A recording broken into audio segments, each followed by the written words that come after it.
Giant robot, destroy the nucleon.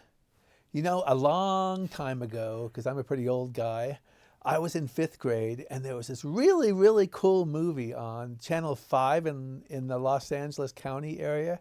It was called Voyage Into Space, and I was mesmerized. It was about this boy who was on a ship that was destroyed by a monster with a secret agent. And then they went to an island, and there was this giant robot that an evil guy named Guillotine and his followers, the Gargoyle Gang, were going to make their henchmen. But the little boy was the first one to give a order to Giant Robot. So Giant Robot was on the side of Unicorn, the good guys who wanted peace in the world. And he battled all these monsters. It was this great movie. And what's really cool is I wasn't the only one who liked it. When we were on the playground the next day, all of us kids were talking about the movie Voyage Into Space. And it played a lot. And so now, you know, for years I had no idea what happened to this movie.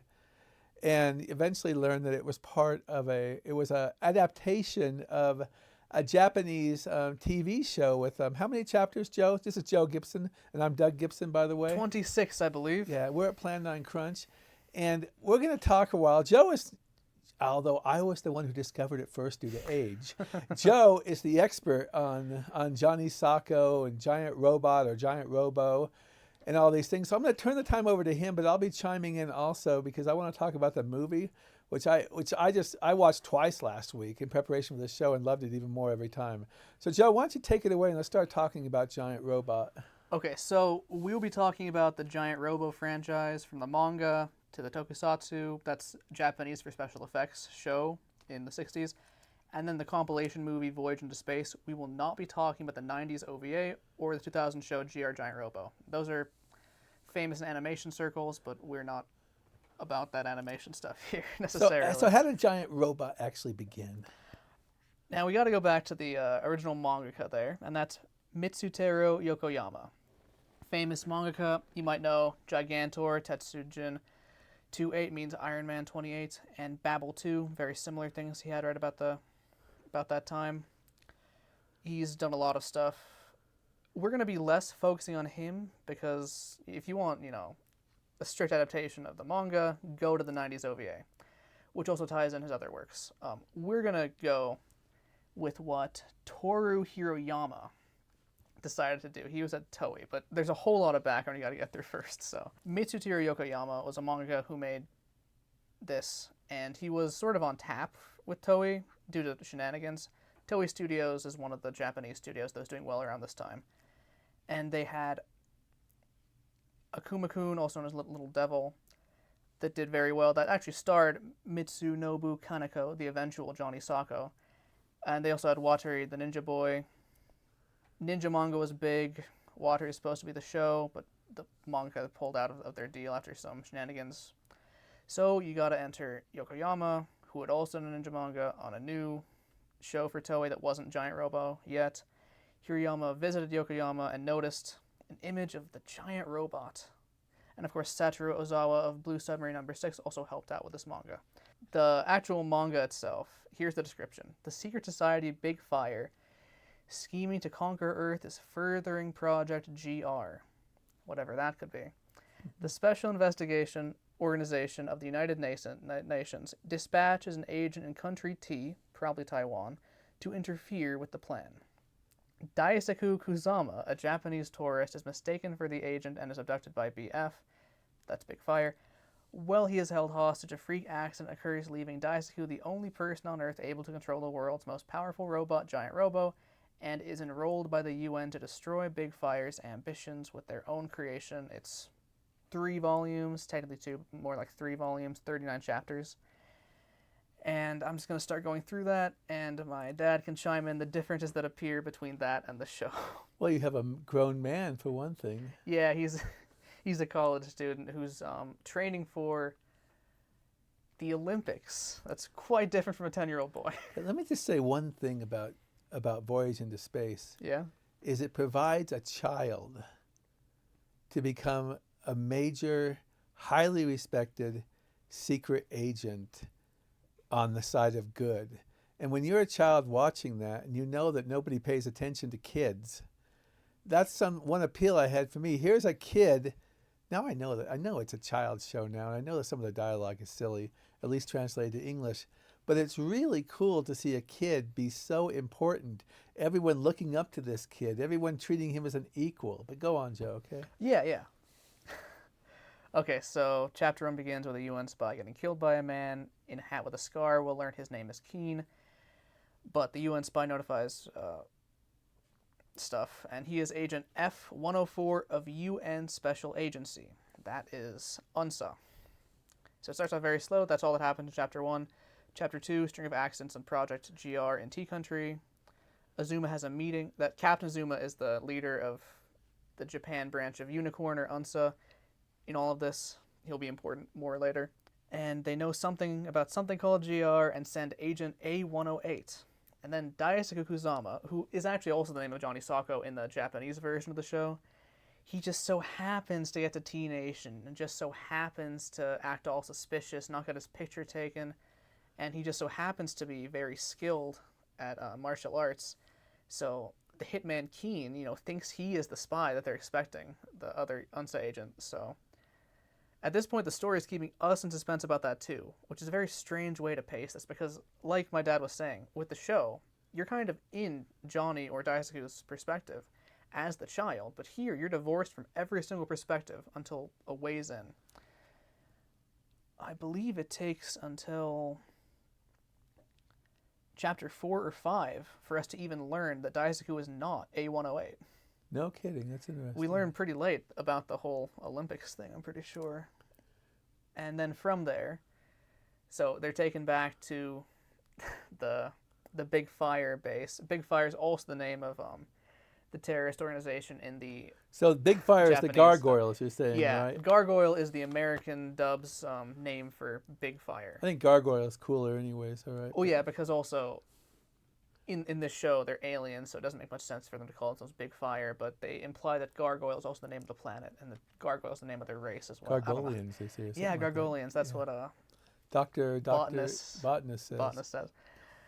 So yeah, Daisuke and A-108 are both locked up in the same dungeon at the bottom of this Big Fire base, both being interrogated. And this should sound familiar to you, Dad, because we have in the show and the movie Johnny Sokko and Jerry Mono who are put together, right?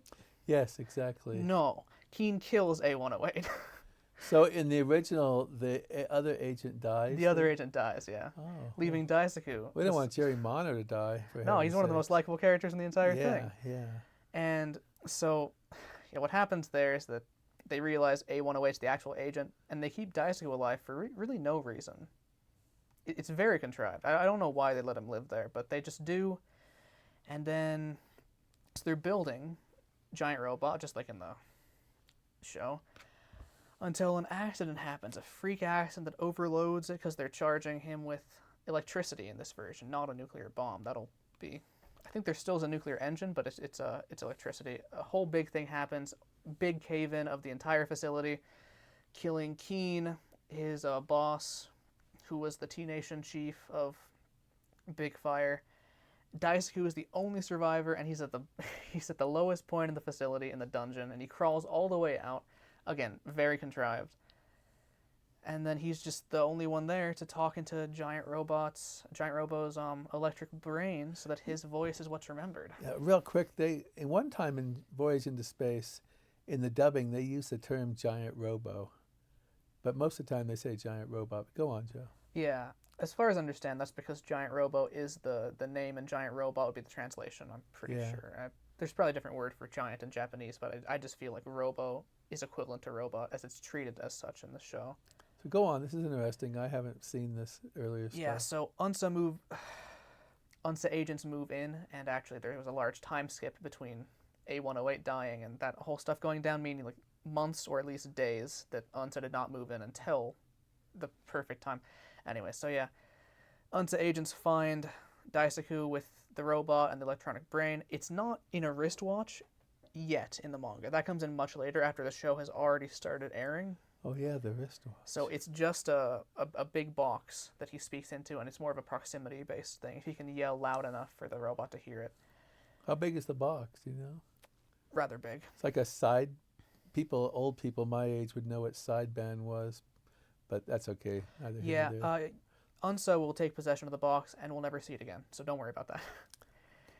At the same time, there's also the Generalissimo, this mysterious leader of Big Fire, who comes in on a plane because he is supposed to download his voice into Giant Robo for the control. And actually, there's supposed to be 3 robots in this. Giant Robo is for land battles. GR2, Giant Robo 2, is for the ocean battles. He's black and has horns. And then GR3 is supposed to fly around, and we'll meet both of those two a little bit later. The Generalissimo wants all 3 under his command so that he'll be unstoppable in all those fields. He comes in on a plane, shoots at the UNSA agents, all but 1 survive, and one of them is named Captain. I assume that that's the one that's, or not named, titled Captain, and I believe he's the one that survives. He is Agent A115. And then they bond, living together for a few days because they're going to take Daisaku back to Unsa. And they have to find a way to transport the robot because it can't fly in this version yet. It'll be able to fly eventually. So they have a boat hooked up to it, some flotation devices, and they're going to transport it, but Big Fire notices that, right? And there's this new character who is a captain of Big Fire. He has an eye patch, and he is on a boat, and he sends out a couple of robots to try and fight them. And at this point, there's no reason Keen could not have survived and been this guy, or the T-Nation chief. Like, I hope that it's clear by this point. This manga blows through characters. It's basically a one-man show with Daisaku for most of the time. And you just compare it to this, where you've got Jerry Mono. Can I say something? In Voyage Into Space and Johnny Sokko, there's a bad guy with an eye patch, isn't there? I see him with the eye patch a couple times in the show, and he also has a hook for a leg at one point. And I wonder if there's any kind of inspiration from the original, you know. It's unclear. I think I'll get to him in a while. You're talking about Black Diamond / Harlequin / Dangor / Fangar? Like that, yeah, okay. It's a complicated thing. That's the show was rushed in a few areas, and that is one of the main areas, that entire character that is actually 4 characters, but so it could be, but I think this guy's supposed to be more like Spider in the show. Early in the show. But we also meet Spider earlier on. In place of the Generalissimo and the T-Nation chief is Spider, and he drops off eventually, but we spend a good deal of time with him as the main bad guy. We also have Lieutenant Piranha, who I think fits the Keen role pretty well. Lieutenant Piranha is, of course, the bearded guy that is in most of the episodes of the show, and he dies in almost all of them. It's very funny. Yeah, he's very resilient. He is.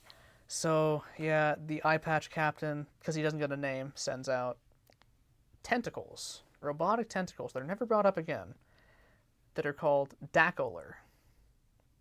Just tentacles. Of course, by the time we get to the show, Dacolar will be the first of the kaiju villains, and of course he'll be renamed Dracolon for the dub. I'll just put Nucleon there. You have the gargoyle vine there, don't you? Yeah, we do. We'll get to that once we get to the show. I have an observation to make later about that. Yeah.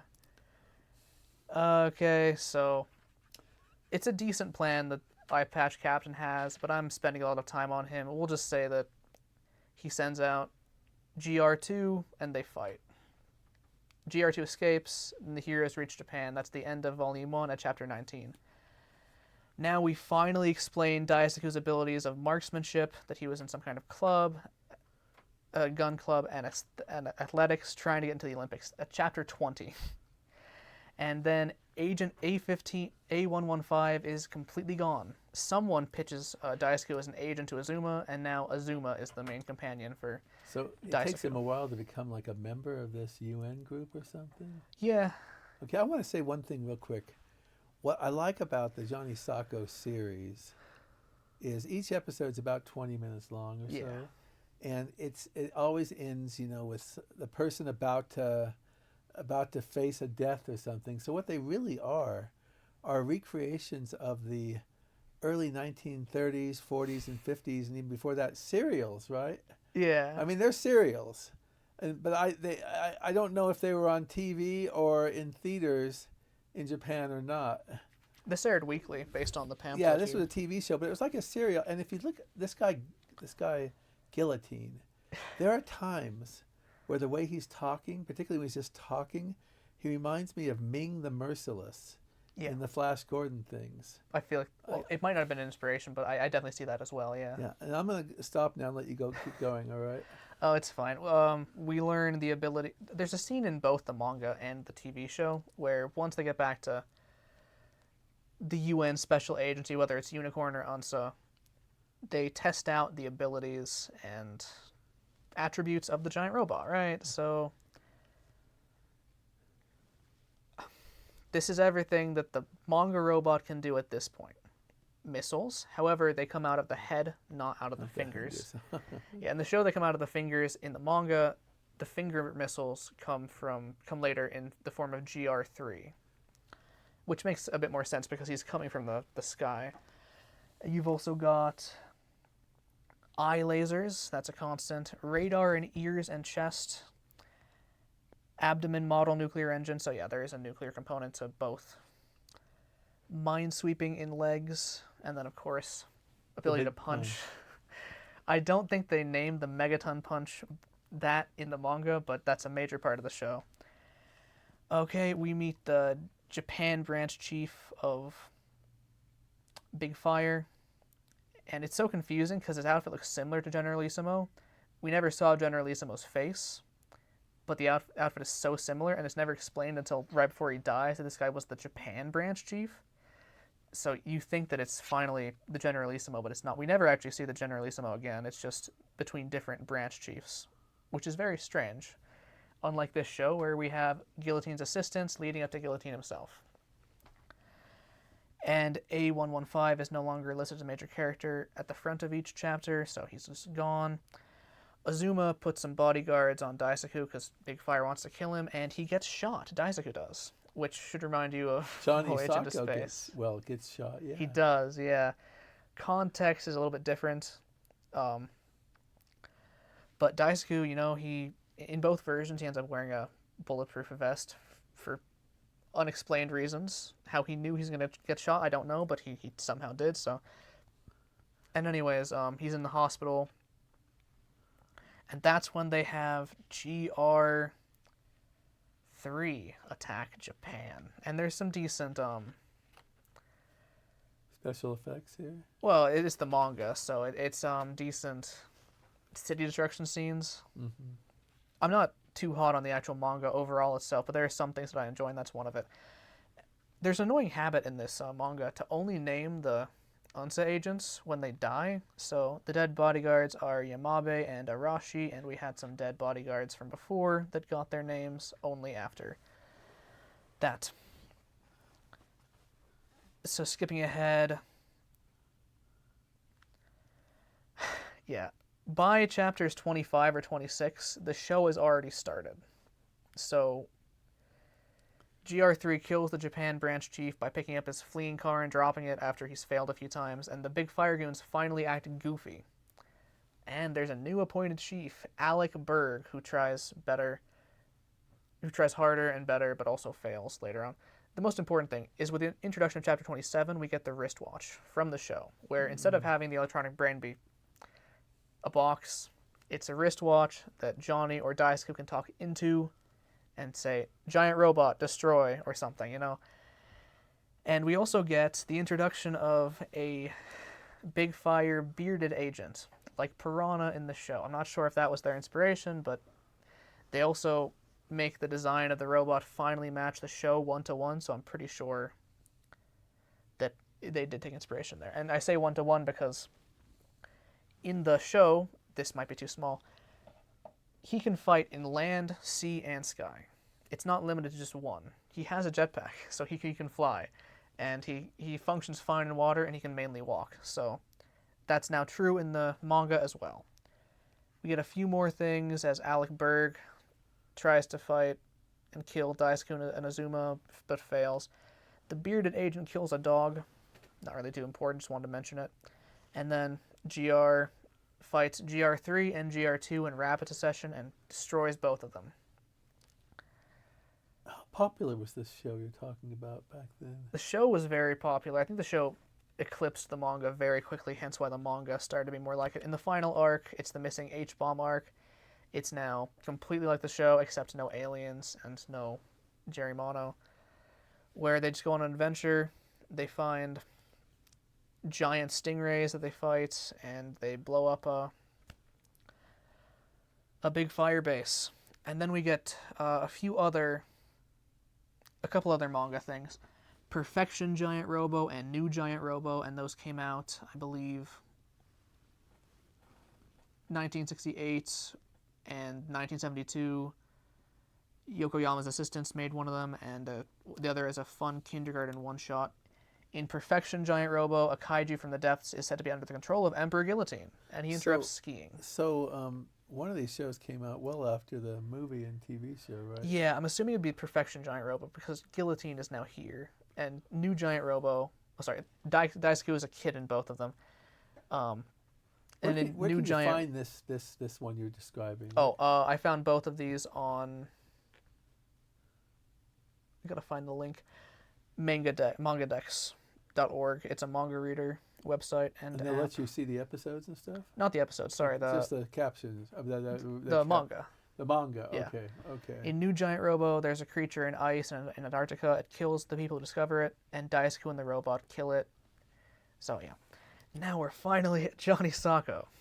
So, this booklet is a great source. By the way, that's from Shout Factory. Shout Factory's 4-disc collector's edition. Yeah. I think it's Robo, still. I think you can still get it. I see it for sale at Amazon or eBay, and it's invaluable because it gives you everything. I want to mention something. I never watched them all, but before I saw Voyage Into Space, there was a channel, just a magical channel. It was channel 52 in Orange County. I think it was Orange County, and it would show old movies. It showed Wally George, who was like, I'm not gonna criticize Rush Limbaugh by saying he was like Rush Limbaugh, but he was he preceded people like Rush Limbaugh, Wally George. Rebecca De Mornay's father, by the way. But anyways, they showed episodes of Johnny Sokko, because I remember seeing those characters in these 30-minute blocks with commercials. But you can go on, Joe. Yeah. That's fine. I know, it's good. You have a lot of information that I don't, and vice versa here. So Toei comes back in the picture. Toru Hirayama is the producer that's relevant here. The shows under him at Toei that were successful are Little Devil, Akuma-kun. That's in 66 to 67. You have Red Shadow, the Masked Ninja, also known as Common No Ninja Akage. That's April 5th, 1967 to March 27th, 1968. Captain Ultra is another show. And... okay, so... obviously, I mentioned that UNSA is the United Nations spy agency in the manga. Mm-hmm. Here, it is Unicorn, and that stands for United Nations Investigative Criminal Organization Response Network. Do they say that in the movie? Because they never say that in the movie. I must have missed that. Yeah. Okay. I don't think they even say it in the show, but that's in here as an official information. That's cool. So this has the episode list as well as an interview with Mitsunobu Kaneko, and an essay written by Auguste Ragone, who is big in the I think I've kaiju seen stuff. Auguste Ragone's name. I'm not going to definitively. I've seen it on social media, I'm pretty sure. Yeah, if you have the Arrow release for the Gamera movies, he has a lot of stuff on there, okay. Commentary. I want to mention something. Hold out that vine. Okay, that's in the movie and also the episodes. 2 episodes. I'm just going to say something. Of course, the Vine kind of stuff comes along with Day of the Triffids. But if you watch an Ed Wood scripted film called The Revenge of Dr. X, which is a bizarre take on Day of the Triffids and Frankenstein and mad scientists, the monster looks a teeny bit like that in Revenge of Dr. X. It's like some kind of plant monster the guy creates. But anyways, that's neither here nor there now. You can go on. Yeah, that is interesting. I just got. I don't think Wood was inspired, though. A couple more things. Do you think in the movie and the TV show, the guillotine soldiers, they are very, very stereotypical. They're always going, ha, ha, ha, ha, ha, ha, ha, even, and do you think, am I wrong in insinuating that maybe they're styled after, in uniforms, Nazis? So in the show, the Gargoyle Gang agents' uniforms, yeah, it's modeled after like every kind of a Or maybe fascist you can Mussolini find. type? Every fascist, I think, is rolled up in there. Yeah. They're just, and also, you and I have seen the movie Prince of Space, which is pretty bad but fun to watch. And there's the ruler also does this ha ha ha ha ha stuff. Was that a trope of low budget Japanese horror movies to have the villains do that? I just wondered. It's hard to say.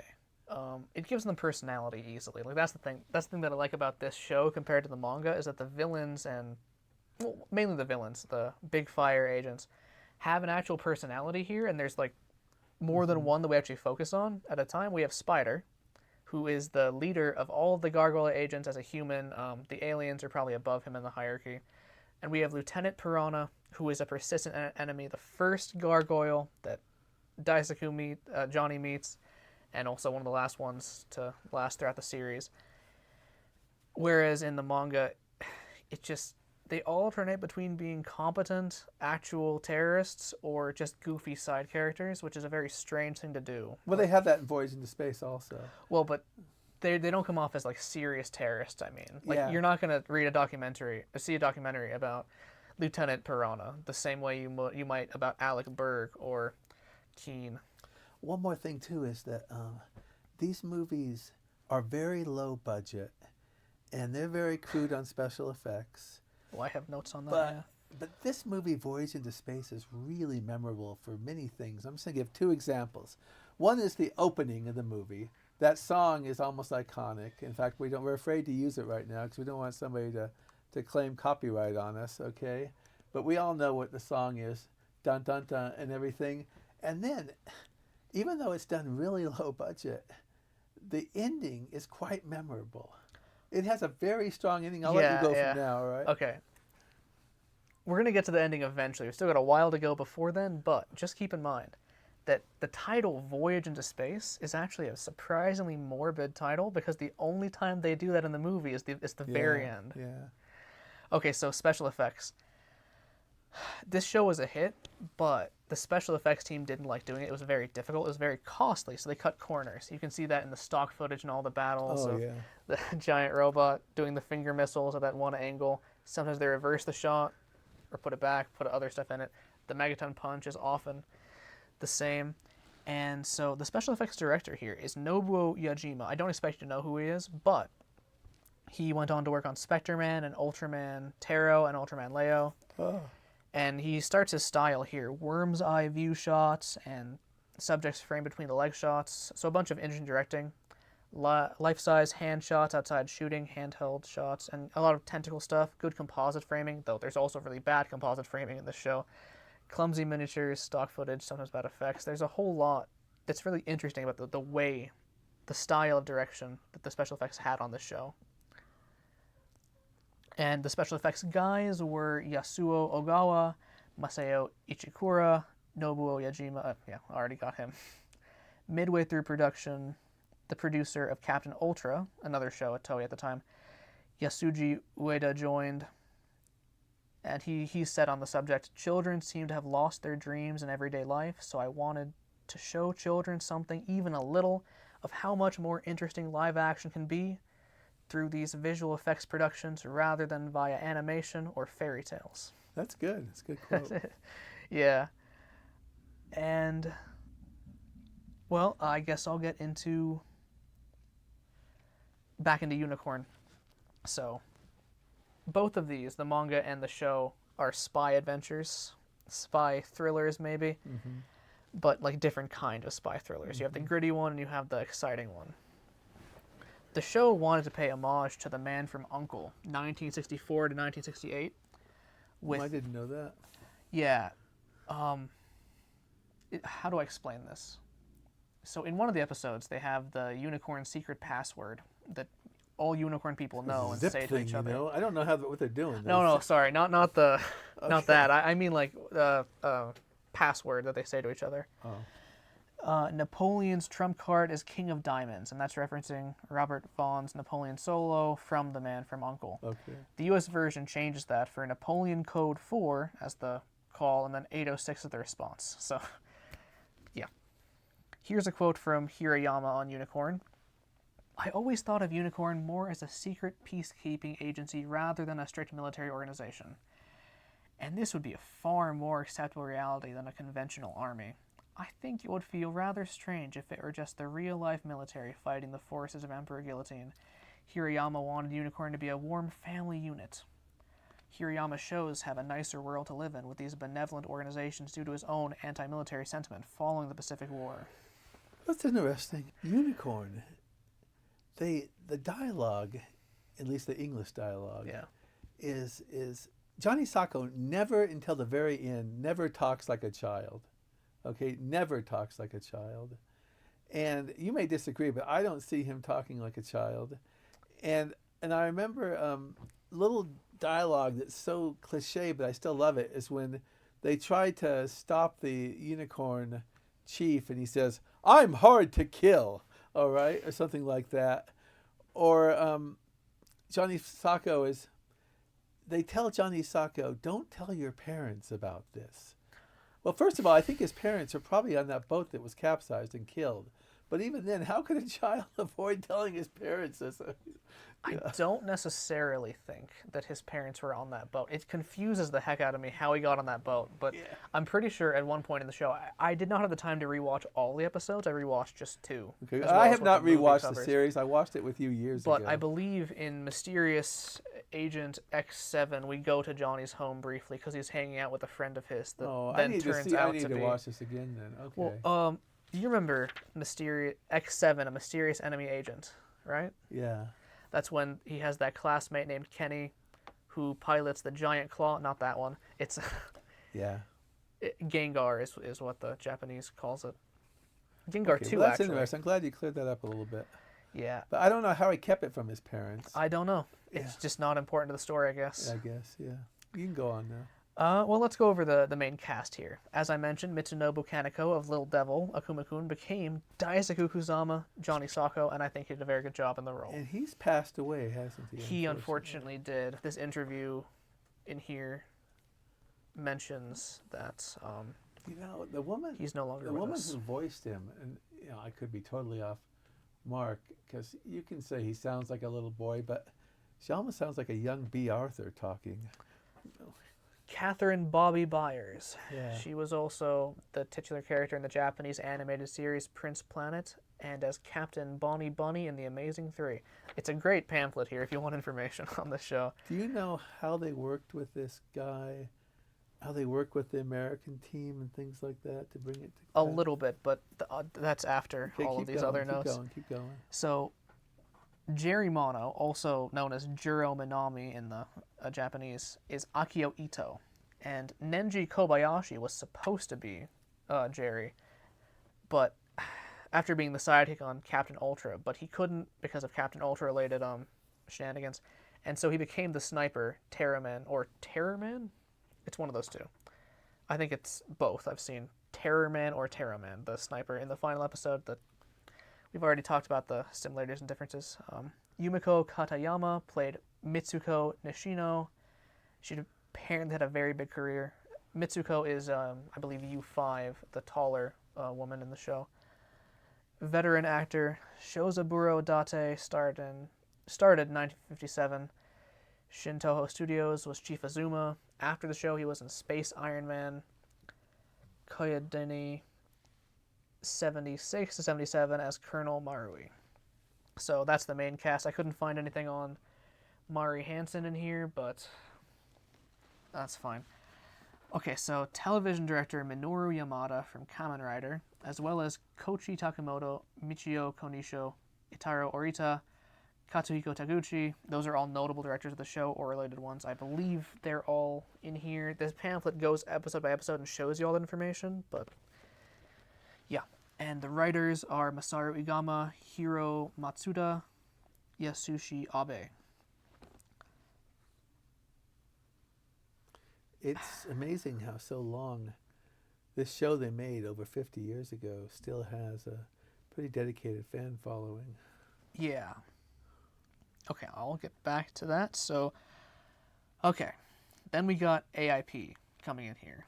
So They bought Voyage and they bought... Well, okay, they made a dub for Giant Robo into Johnny Sokko. And Salvatore Billeteri produced that. I was thinking, what a name.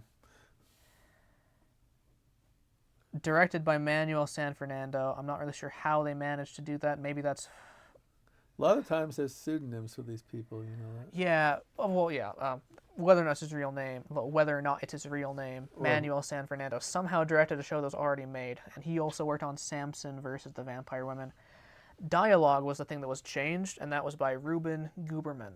I remember all those names, yes, definitely. Yeah, they show up at the beginning of every episode. Now, can I ask real quick? There's an Oh, 8 just million... Okay, just go a on. second, sorry. Okay. Takeo Yamashida's jazz scores moved around as part of it. AIP Honcho Manuel Zay Arkov is relevant. His nephew, Ted Rusoff, voiced Jerry Mono. The narrator is Jerry Burke. And Toshiyuki Tsuchiyama played Giant Robo. Okay, back to you. Well, I'm just wondering, when I was reading some research this week, I found out there's an 8mm version that was sold. I don't know if we know anything about it. I was going to look for it try to find it on YouTube, because these were popular back then where you could buy them, you know, before the days before VHS. And so they say a 8mm, which would be maybe just about a 9-minute wrapping up of everything in Voyage Into Space, is out there somewhere.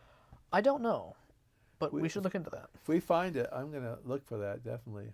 Go on. So we mentioned the character with the eye patch in Johnny Sokko, and how he's also a character with a peg leg, and also a character with a big forehead, and also a character with teeth.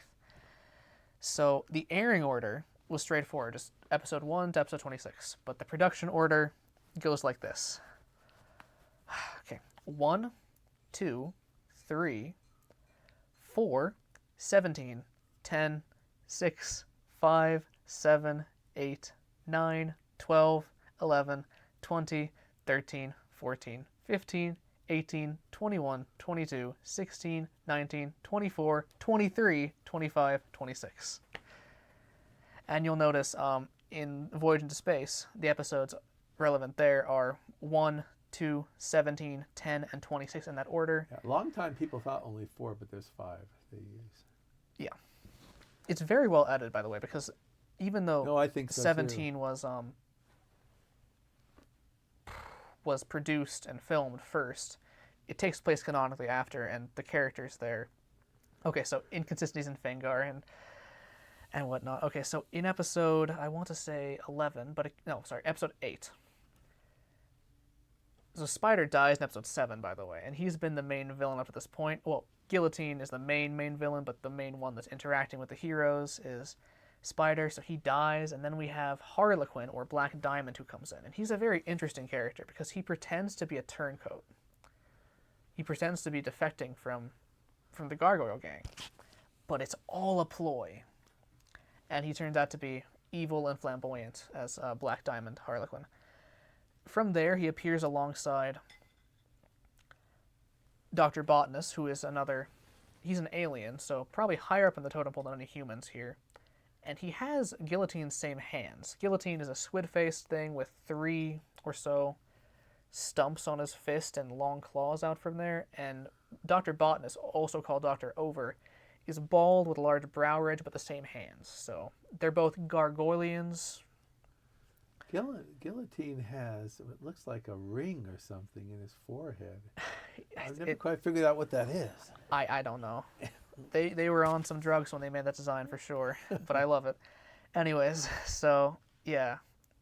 Despite being one of the main threat for that episode, Black Diamond goes to being the sidekick for Botanist until off screen, and this is only mentioned apparently in the Japanese version, according to TV tropes, he's supposed to like die or get horribly mutated into this other character, Fangar, who has a large fangs. He's a mutant with a big forehead and a peg leg.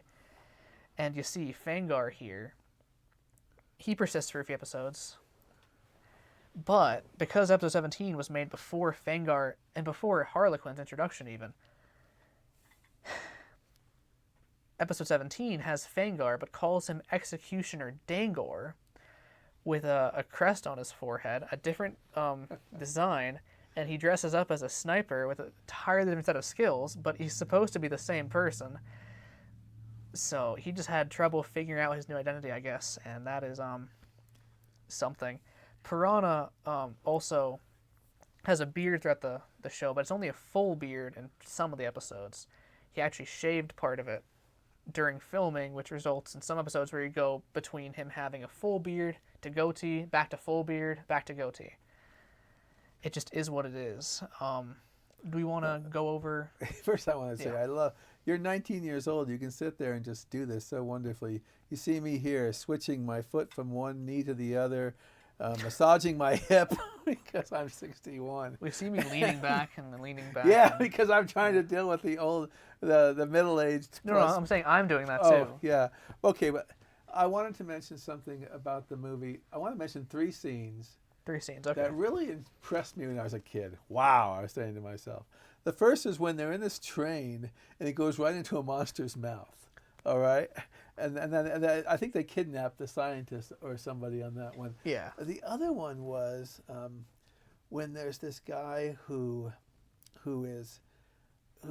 goes in there and thinks he assassinates Johnny Sokko, okay, who's laying in the hospital bed. And then for some reason, Johnny Sokko is suddenly in the trunk of the car, okay? They don't tell you how he got there. But the guy has the eye is what freaked me out.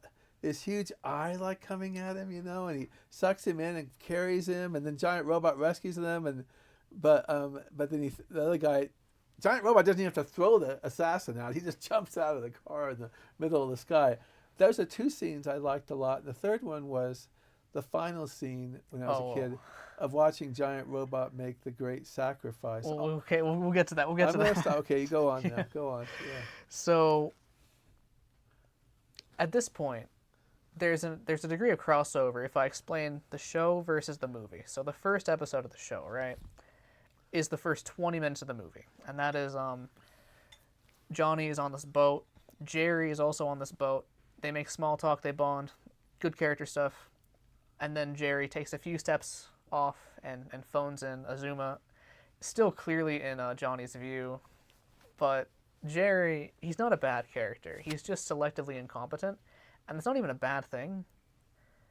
He's sort of the goofy spy archetype we'd later see with Johnny English, if you've seen those Rowan Atkinson movies, or a lot of other goofy spies that you see nowadays. Competent when they need to be, but also a good person at the end of the day. You'll see in episode 1 especially, but also episode 25, he will incredibly casually jump into great danger just to save Johnny. Yes, he will. Like he'll grab a gun from the Gargoyle agents holding them captive, and he'll run off with Johnny, even give Johnny a gun, and just risk his life there. In episode 25, it's one of my favorite scenes in the entire show for Jerry. That's Draculon. Not Dracolon. Draculon. He's this space vampire who has turned this entire town into vampires. And Draculon wants to sick them all on Johnny, but Jerry is like, no. And he gets all they act more like zombies, but they're vampires, on his tail, and just runs around. He doesn't even seem scared by all this. He's cracking jokes the entire time, but it is a very dangerous thing he's doing there. I think I vaguely remember that scene. Yeah. That episode. I try to watch it every October. So. Yeah. What was I going to say now? You go on, Joe. Okay. Of course, episode 2 gets us to Nucleon, who is he takes up part of the show as well. He's this very interesting creature that, how would you describe this? It's a ball with spikes and occasionally legs, but the legs and spikes are retractable. He can roll down the hill. You would think that a fight that amounts to a ball fighting a robot wouldn't be very enticing. It's one of the best fights in the entire show. It is. It really is. But I got to ask you one more thing. Yeah? Why would they create Giant Robot and allow him to have the ability to obey forever the first voice he hears when he's being overseen by a scientist that they're holding prisoner? One of the many questions that pop in my mind. Well, just they want a simple method of control, I think, and they kidnapped the best engineer they could to do it. He dies at the end of the first episode and beginning of the movie. There's an atomic bomb that goes off. And Yeah. It doesn't kill Jerry or Johnny, though, right? Okay. I love this movie. So, yeah, I may that's not the be a fan thing. of it, but I love it. Both the show and manga are intensely contrived, especially at the beginning. I will prefer the one that uses that as a springboard for characterization over the one that does not. Yeah. But yeah, so Lucius Guardian is the scientist's name, engineer, whatever. He builds the robot, and he's really not liking it, so he gives the control device to Jerry and Johnny. I think that it makes sense insofar as if Jerry and Johnny never washed up there, it would have worked perfectly for Guillotine. He would have gotten the robot as it was completed, and if Guardian refused, he would have been shot to death, because Guardian never seemed to realize he could put his own voice in the robot, and that's very strange, but he didn't realize that, so. And the atomic bomb, I think he means for it to destroy the robot, but he doesn't realize that's also the way that they plan to jumpstart the robot's nuclear reactor. So it's very strange. I think he was, I don't know, weakest part of that episode by far. Anyways, yeah, getting back into this. At the end of the movie, at the end of the first episode, beginning of the movie, after the escape, Spider is introduced, and it's his job to send Draculon and a small battalion to secure Jerry and Johnny. And so Jerry holds off the Gargoyle agents while Johnny orders the robot to kill Daquilar. Spider is back in the second episode, all the way up to the 7th, really, where he dies. But only in the movie is he up to the second episode, where this thing, after being defeated, it falls on him and Piranha and all the Gargoyle agents that were in that field at that time, killing them. Now he comes back fine in the next episode in the show, but actually that's his last appearance in the movie. Yeah. So he actually dies there, which is really funny to me. They one do of his say deaths, in the movie that he brings back all the monsters already destroyed. Yeah. Guillotine. Yeah. For Giant Robot to fight. Well, that's the thing. The monsters in the show, they usually have 2 episodes. In some cases, they have 1 episode. In one case, they have 3 episodes. And I don't know if you know what monster has 3 episodes, do you? No, you have to tell me. Okay. In that case, since the next episodes up in the movie are 10 and 17, I will go into episode 6, 7th in production order, which is one of the ones that I rewatched for this video. Dragon the Ninja Monster, Dorogon. Now, Dorogon, he's one of my favorite monsters in the show. He sort of resembles if Godzilla and Rodan from the Toho films mixed into one being, but he's also a ninja monster, meaning he can disappear, almost teleport, but just disappear in like smoke, maybe turn invisible. It's a bit unclear. Anyways, latter half of the 20th century, there's some rockets being sent into deep space, satellites in orbit. Man has walked in space. But some mysteries define explanation as to what happened to... At this point, it's hard to say because both the manga and show play on Cold War tensions, but the show makes up places. So when watching the episode, it sounded like Saladia or Saradia or Selenia. According to Wikipedia, it is Sordia. And in the show, it sounds like the Albion Republic is testing a submarine. The Sordians have a jet that goes missing by Dragon, the ninja monster.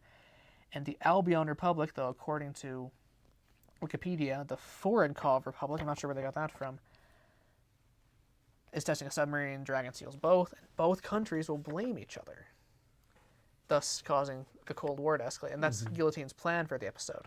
Well, Guillotine has some political shenanigans going. Huh? Yeah, the rest of the episode though is a unicorn meeting, and I like this because it portrays that Unicorn is actually a multinational agency, a lot better than the manga ever does. There's this big meeting of all the unicorn chiefs, and of course Johnny, Jerry, Mitsuko. Well, in the movie, it always looks like the fate of the world is being determined by 24 gargoyle fighters and 24 unicorn fighters and monsters from each of them. And it's much worse in the manga where it's determined by just 2 people on each side at any given moment. But Alex Lloyd, the unicorn chief from Canada, is seen flying by Guillotine, so Dragon steals him as well. And so Spider, remember him, he's still alive at this point in the show, not in the movie. He puts on a beard to impersonate Lloyd from Canada, and this kind of works in that, you don't think that Johnny or anyone has seen Lloyd. He's in Canada. It's a long ways away. Just don't worry about it. And he stalls for time while some other gargoyle agents infiltrate the meeting, and he has a time bomb. He stalls for time and then leaves right when it's about to go off. Johnny is very skeptical about this whole thing. He smells something is amiss. Jerry's like, just it's fine. It's fine, Johnny. Don't worry about it. But, they're partners, so they follow each other's leads and find out, oh, there's gargoyles here, and eventually are able to call back to Mitsuko, who warns everybody about the time bomb. Giant Robo takes it and fights Dragon as the last-ditch attempt of Gargoyle to do this. So he has 2 episodes, Dorgon does. He's known as Dragon here and Starker in the other episode.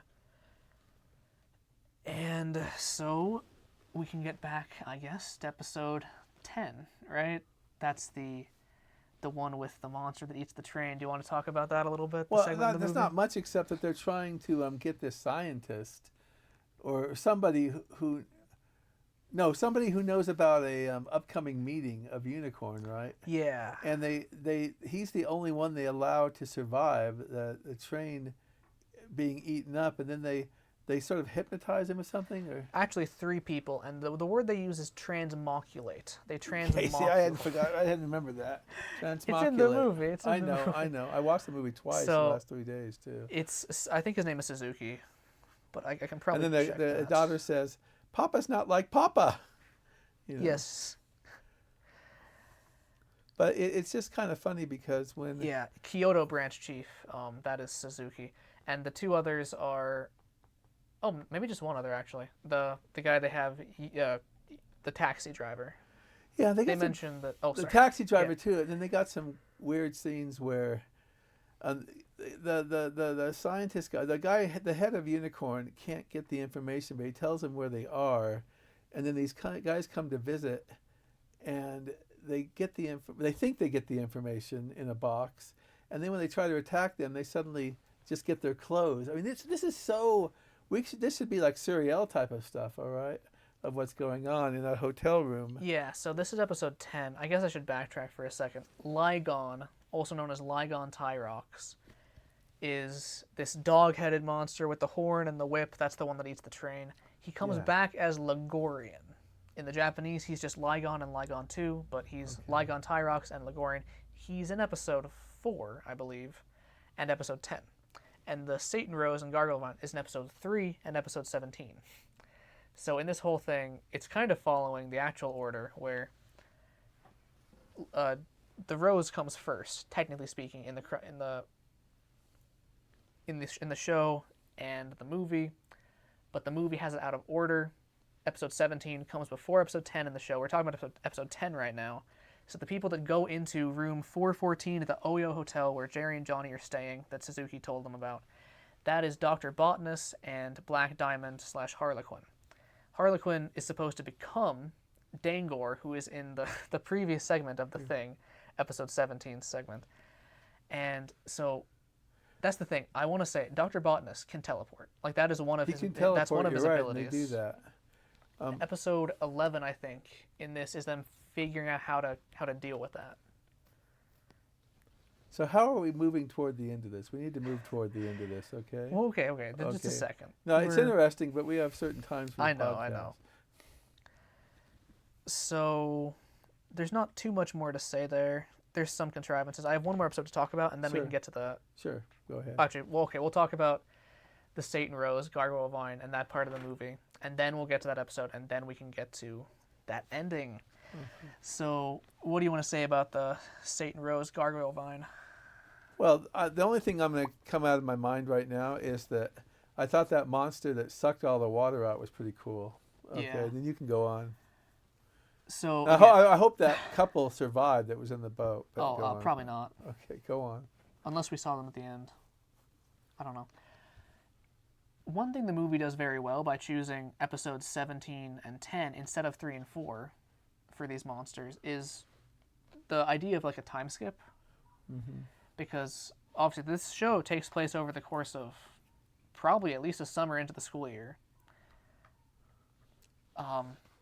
It took like a year to come out. So in that regard, Johnny goes from a kid who's just finding his way into this unicorn thing to their most skilled agent over a reasonable time frame. In the movie, I still think he acts a bit like a kid on the boat. I would still argue that. It's a time skip after the first episodes to here, and we see that through having the new characters introduced, like Mari, especially, and then another time skip to episode 10, at least in the editing, because of new characters and whatnot and all the stuff that happens. I think in that regard, it's very well paced. And that's really all I have to say about episode 17 and that part of the movie. So just going back to the show, episode 24, 23 in production order, Hydrazona, a terrifying bacteria. So there's this whole Hydrazona sludge thing that eats through metal, and that is Guillotine's latest assistant, Dr. Hydra. It's his He's not plan. in the movie, though. He's not in the movie. See, I need to rewatch this series, that's for sure. He just has one episode. And, okay, in my notes, I have unicorn as Unicron at least once. That just happens when you type very quickly. Apparently Unicron is something that's in later stuff. Okay, so Hydra taunts the unicorn people about impending terror, and Hydra and Botanist both like to taunt Unicorn through bullet recordings. Recordings in bullets. It's hard to explain, but like they'll shoot them, and then they'll find the bullet, and they'll be like, "What's this? This is a gargoyle bullet." And then it starts talking to them. It happened a lot in the show. It's one of the main tropes. Not too much to talk about, but there is this highly important thing that's happening. This technology, I believe it's some kind of vehicle that is very important that people are going to show off, and Unicorn is going to protect it. Hydra is going to try to destroy it, and Professor Hydra is there with Piranha and some other gargoyle agents. And what I like about this episode is that the gargoyle agents end up disguising themselves as a jazz band, like a jazz band with metal instruments that also shoot bullets. It just, the kind of personality that I see from the gargoyle agents in this show is best exemplified by this episode, really. Then we have Hydrazona, the bacteria sludge, successfully finding and destroying Giant Robo, like melting him down. And the prop looks all bluish and smaller than usual. Must be a special effects failure. And Mari and Mitsuko are all sad about that. But it's a weird kind of thing, because it comes off as super convenient, but if you rewatch the episode, nothing indicates that Jerry, Johnny, or Azuma thought that Giant Robo was dead there. Maybe Jerry, but Azuma and Johnny were definitely on the same page about this. That was a fake Giant Robo they had built in case something like that happened, which is very strange, but it kind of makes sense in the episode. Anyways, Giant Robo still looks blue in this episode for some reason, and he comes out and he destroys Hydrazona, and then comes in the monster with the most appearances in this show. Are you ready for it, Dad? Yes. It is Iganog / Isolar. Do you remember what that is? No, tell me. It's that quadrupedal thing that comes at the end of the film that breeds the frost. Ah, the and he's frost all one, white. yeah. He has 3 appearances. Can you believe that? Wow. That's more than anything else, because GR2, that robot from the manga, also appears in this show and has 2 episodes. 2 episodes. 2 episodes for Nucleon, Gargoyle Vine, and Dacolar, but 3 episodes for Isolar Iganog. And It kind of reminded me when I was watching Godzilla X Kong, and you saw that that dragon try to freeze everybody? Oh or something? yeah, Shimo. Okay, so I can see the comparison. Yeah. yeah. So let's go on to the end of this now and see what's going on. So then we got the sniper, right? The sniper. The one that shoots Johnny Sokko. I actually kind of like this because okay, so they lure Johnny and Jerry out to an abandoned location for Terror Man to take the shot, and as soon as he does, and he's satisfied that he's killed him, he calls back Guillotine, and Guillotine is fed up with everybody having failed him for so much over the course of the show that he asks the sniper to bring back the body because he does not believe that Johnny is dead because of how incompetent all of his people have been up to this point. So props to Guillotine there. And so the sniper tries to go back to the hospital where they're treating Johnny, but it turns out it was a trap. The unicorn agents guarding the hospital did not know it was a trap, which is strange, but whatever. So Johnny winds up in the trunk, and then we have Gammon / Opticon / Opticorn, this eyeball monster with legs. A very striking thing. Has another episode in the show. That's reminded me a little bit of what we talked about, the Angry Red Planet. Oh yeah, I got to see that. Yeah.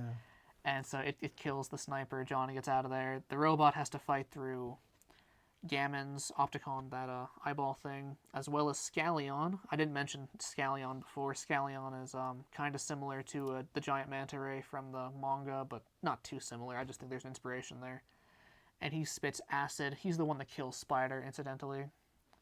So he's back. And then we also have, I believe, Igonog, Isolar. Yeah, so you're right. 3 monsters that Giant Robot has to go through in this final confrontation between Unicorn and Gargoyle. And the whole idea is for Gargoyle wants to deplete Giant Robot's resources, right? His energy, his nuclear energy, which, okay, this is the biggest contrivance, biggest broken premise in the entire show. When Guillotine, he also wants to become giant, so Guillotine turns himself atomic, makes himself made of atomic energy, and then says that the giant robot has completely depleted of its nuclear energy. And so giant robot, yeah, he's done, he's out of it. He's just sitting there still until he starts to turn back on. And you think it's because Guillotine has been so colossally stupid as to turn himself into the only thing that charges his enemy. No, it's somehow dumber than that. Giant Robot had an auxiliary power that only Johnny knew about somehow. Guillotine, the person who commissioned this robot, did not know about that. It's such an easy fix. Well, it's just saying, oh, he has a reserve auxiliary source. He can go. He's ready to go now, or something like that, right? So, okay, the film and show. Noticeably not the manga. The manga did not start this. The film and show started this. So Toru Hirayama, I'll have a quote from him later about this. The film and show end with Giant Robo taking the now nuclear giant Emperor Guillotine in his arms and flying into space, colliding with a meteor. And that's very poignant. It is. It's a low budget but very powerful scene. It would have been cool if they'd had the budget to not make Guillotine look like he's in a coma while he's carrying up into outer space, like fighting or something. Yeah. But it's still a great scene. Particularly, it's just the only time that Johnny Sokko's character acts like a child. And you see tears and things like that, and you see his voice break and things. Yeah. It's a very effective scene. It traumatized a generation. You can speak to that more than I can. I wasn't traumatized, but it was a good scene, all right. Okay. So, actually, here's what's interesting here. This will be a bit of a tangent, but the filming angles, like the angles of the robot going up, and the basic premise of the shot are very similar to the ending of The Iron Giant. Yes, and which a movie that I really liked. I used to show the kids when they were very young. I do not like The Iron Giant. I know that, but you're wrong. Okay, so I have some notes on this as well. The Iron Giant is a 1999 American animated film by Warner Brothers. It's Brad Bird's directorial debut. It's written by Tim McCanlies. It's a Cold War period piece. Hogarth is the child. He finds Iron Giant. They bond. It sacrifices himself.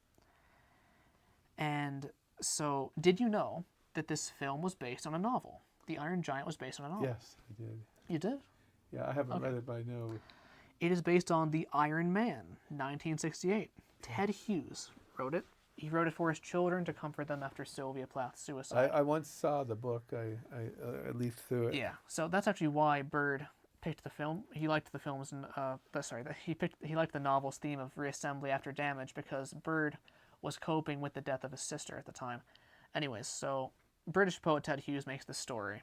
It's a modern fairy tale about a metal man of unknown origin arrives and bonds with young boy Hogarth. He reassembles after damage. They bond again. And then, this is the main bit of the novel, this Australia-sized space bat angel dragon creature appears and demands food. And, attacks, and they fight with the bet that the Iron Man can withstand burning petroleum better than the dragon can withstand the sun, in which case the creature will become Iron Man's slave. If not, the creature can eat the earth. After 2 rounds, the dragon is burnt and no longer intimidating.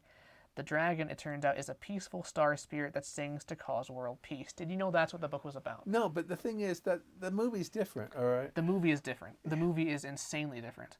Yeah. And I take a bit of umbrage with that, but here is the thing. Okay? Here's the thing. The pitch that Bird had for this movie was, what if a gun had a soul and didn't want to be a gun? That's a great pitch. It's nowhere to be found in this novel. And it's almost a little bit insulting to the original novel and what it is, what the story that it is, to change it so much, have that be what's remembered. So let me... it's an in-name only adaptation to an even worse degree than Johnny Sokko was. I want to pose a hypothetical, okay, just so you understand my issue here. Let's imagine for a second that Spielberg, hot off of Jurassic Park, made an adaptation of Bomba the Jungle Boy. You want to talk about Bomba is for a second? No, I love Bomba, but my hip can't argue with me anymore. Okay, I'm so sorry. Okay, I'm sorry. So Bomba's basically like Tarzan. So let's say that Spielberg made this Bomba movie, but he wanted to raise deep themes and questions, and so pull plot points from like ape-man stories. That's not an issue. That's fine. It's tangential, but it's related. Now let's suppose he changes the story completely and takes the Empire State Climb from King Kong. The movie is a success, and then nobody remembers the original King Kong or his brother in ape films, only Spielberg's Bomba. And crucially, no one remembers Bomba either, what Bomba originally was. He was a son of Tarzan. No, yeah, sorry. I'm just saying in this hypothetical. Okay. Good director or not, good film or not, better film or not, there is something lost about film discussion if an entire genre is remembered only through something that never was that. Giant Robo, Tetsujin 2.8, Babel 2, Mazinger Z, GR Robo, Dai Tetsujin 17, and all the other mecha IPs are almost lost now to popular discourse. It's the Iron Giant that gets all the acclaim. First of all, the Iron Giant is not very well known anymore, okay? It had a good buzz when it came out. I don't see it playing on TV a lot anymore. I'm sorry, but you are wrong on both accounts. It was a box office failure that became I know. I know exactly it was a box office failure. I'm talking about it didn't have a big buzz. It was back a then. critical success. The Iron Giant bombed. I remember reading that. The Iron Giant appears in Space Jam 2 and Ready Player One. Those are both the recent movies I showing fortunately off have not seen. The Warner Brothers catalog. Okay. And he doesn't do anything in those movies that befits the role or the film. Now, I'm not saying that Brad Bird stole from Toru Hirayama here. I'm not at all saying that, because it wouldn't change anything. I don't care to rewatch Iron Giant, but if it is a good movie, it's a good movie with or without that scene. If it does the scene better, it does the scene better. That's not going to change. But I just take a bit of issue that that's what's remembered. That's what gets all of the acclaim here. No, I can't argue with what you're saying. I just thought it was a fun movie. Maybe it'll pop up in the Stephen King Dark Tower book someday. I don't know. I didn't know it was in other movies, all right? Outside of the film and the novel, but in a different way, the Iron Giant is an empty icon. He doesn't carry the same meaning in the Space Jam 2 and Ready Player One appearances that he does in his original film, and that's fine, but like... No, you make good points, Joe. You do make really good points. And I have to bring up some quotes now. Okay, but we gotta wrap this up. I know. Okay. I know. Sorry. Here, I'm thorough. Okay. Now here's quotes on the different attitudes behind those different final scenes. Okay. E.T. doesn't go kicking ass. He doesn't make the army pay. Certainly, you risk having your credentials taken away if you want to evoke anything sad or genuinely heartfelt. That is the wrong quote. I'm sorry about that. That's from Brad Bird. Here's one from McCanley's. Okay. You can't kill E.T. and then not bring him back. And that's what inspired Brad Bird to change the ending so that while the sacrifice happens, the Iron Giant survives. Well, that's a good point, but you see the point here is that they couldn't go through with killing off the Iron Giant.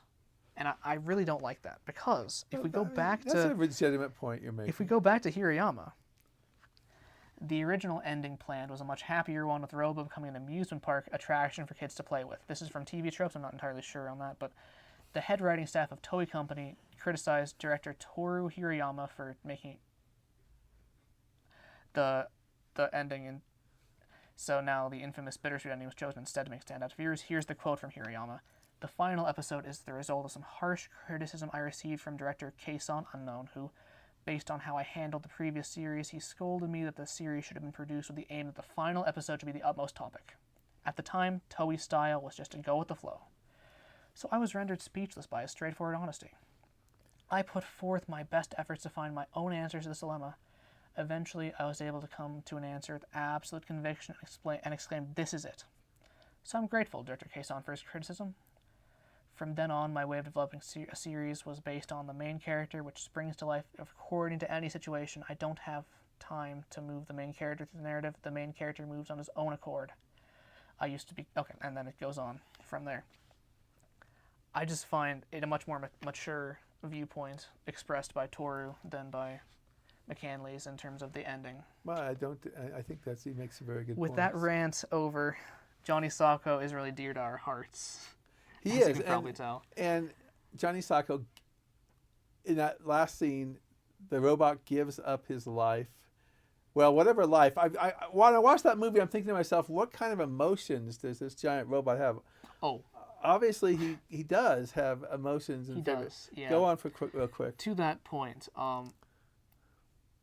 over the course of the show, you see that the robot slowly gain sentience and awareness. It's not really done too well. In fact, if someone were to remake this show, that's the one thing I'd want emphasized from the get-go, is the robot learning. But especially in the last few episodes, which didn't make it into the movie, they do show that increased awareness and increased independence. Yeah, I would not like to see a remake of this, mainly because I just think the kitschy as it is just wonderful. But, maybe there will be someday. Who knows?